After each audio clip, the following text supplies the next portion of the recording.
Hey YouTube, it's Petey Two Finger, and this is a quick update video for you fans out there. It's hot. It's the hot season. We're looking forward to it getting cooler. So I went and grabbed my wife's Zoom B1ON, which is a bass processor, and went through and got all the patches I could find on the internet, and then custom went through those and tweaked them to my liking. But I found some really cool stuff, and I've been watching JHS. They do these live jams and JHS guitar pedal content. And I remarked to the bass player, I said, "What are you using on your bass? It sounds incredible." And he said, "I'm using a clon." So I've got two of those things, and well, they're clones that I built. But yeah, the clon on bass. If you want to cut through on bass, so yeah, probably gonna change up the bass rig and put the preamp on the side for a minute. See what we get. I mean, I may end up using all three, but having the clon on the ground and then the preamp and then the zoom. But we'll see. So basically, almost filled up the memory on the B1ON. Found some uh, undescribably cool stuff in there. Some combo patches. And the weirdest stuff that was really kind of almost musical and workable that I ever found was in the Boss GT6. And I used a lot of that on an album which is called Can't Compete. Um, they had these weird arpeggios. You would hit one note and it would do that. So I played around with some of that stuff and looking forward to building maybe a longer piece that goes through some different sections like Pink Floyd used to do that. You know, you have some kind of a mellow intro that comes in, and then the basic uh, musical part will start, and then it will go back into a noise thing, and then come back around into the motif, and then fade out with the intro as an outro. The thing about that is programming all that and doing it digitally with a click track or a with you're talking about improvising and all that, it would be so much easier to do this type of thing with a drummer, where you're all there just looking at each other and experiencing it and making it happen. Uh, Putting it together digitally with a backing track, I've never really done that. So it would take some rehearsal and just more time, you know. So I'm looking forward to writing some more music, bass centric stuff, maybe. I, as a guitar player, if you look at me with judgmental, like through what is a guitar player supposed to be? How do you play the guitar well? I don't check many of those boxes, but if you filter it through, well, he's only playing with his index and pinky. I do a little better. Now, as a bass player, I played bass for 15 plus years, and that was my primary instrument. I didn't play much six string during that time.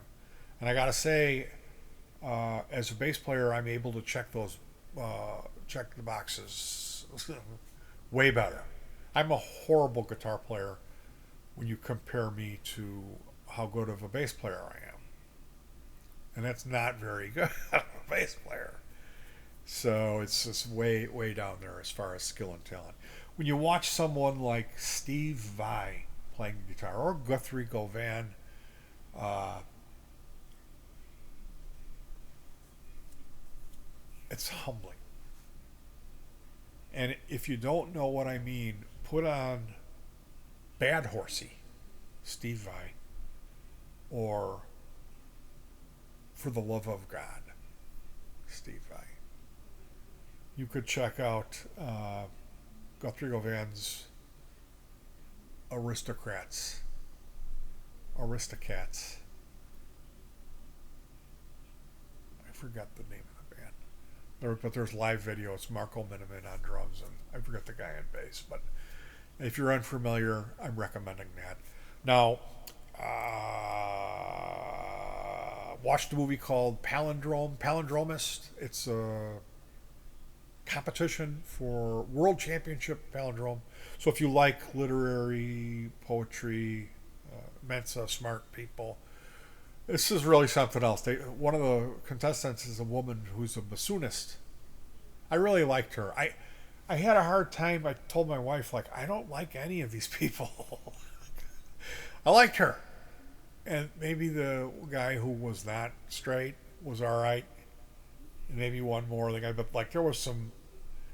I don't know. There was one guy I really didn't care for that guy, but hey, I'm like that, you know. And when you're talking about people that write palindromes for fun, you know, you know what I mean. But the whole time I'm watching this stuff, that what was playing in my head, the music, I was so inspired. I kept hearing, and I don't know if that was the soundtrack or if it was the woman who played the bassoon. But I had so many musical ideas where I was just like, it was just. So, check that movie out. You might enjoy it if you're into that stuff. Now, last night I watched a movie called The Lord of the Flies. Now, I'd seen this movie when I was very young, and it's disturbing. When I was young, I was really disturbed by it. As an adult, I was like, "This is the best movie I've ever seen in my life. It's so good." Mind you, it it culminates in some tragic, horrific circumstances. There's some stuff in this movie you're not going to feel good about being a human being when the credits roll. I just got to put it that way. But it's as good as a movie as they've ever made. Like this is it's when you consider what they were working with, you know. And I mean, I gotta warn you, it is there's some moments, you know. Put some clothes on that kid, can we get him some underoos on the set here? But it's not. It's tastefully done and it's quick and it's not. I think they did that to prove a point of how long they were there stranded on this island. But yeah, these two factions form and turn against each other, and it gets ugly. And it's just a classic movie, I believe. It's a 1963 black and white movie that I'm recommending. If you've never seen it, just watch it. It's on Look Movie. That's where I saw the Palindrome movie too. But yeah, it's hot here in Chicago. They're remodeling next door, so it's a lot of hammering. They tore the floors out of the whole place and put in fake wood paneling. So it's been kind of a trying time having all this extra pain. My elbows here, shoulder, guarding my shoulder. So in the meantime, I picked up a new video game, which I'm recommending that you take a look at. It's called Factorio, like factory, Orio, Factorio. And some of the stuff people are creating is really beautiful in this game. It's an ugly game and it's complicated. It's like I'm just starting. I've played it for 2 days and I have no idea what I'm doing. But I want to learn. The tutorials seem daunting. You know, the game is daunting in itself. It's like I don't know if I have what it takes to play this. I don't know how people could be this smart. Again, all the stuff I'm talking about in this video puts me in this category of you're really dumb. You can't do math. You don't think brilliantly. It's a struggle for you to get anything done. Uh, as far as applying myself on a regular, consistent basis, you know. So finding a video game which represents a place where you can just throw massive amounts of time in your life might not be the best solution. But this is something to see. Certainly something to take a look at is Factorio, the game where you build efficient, automated factories out of the tools that they give you. And it will make you feel like a big dummy. If you're me, maybe you are out there and you're a lot smarter than me. I was never one of these people to go like, oh, I'm cream of the crop. I'm this, you know. My family, like my mom was Phi Beta Kappa. She really was a lot smarter than me. she had applied herself, but she had something. She was born that firstborn thing, you know.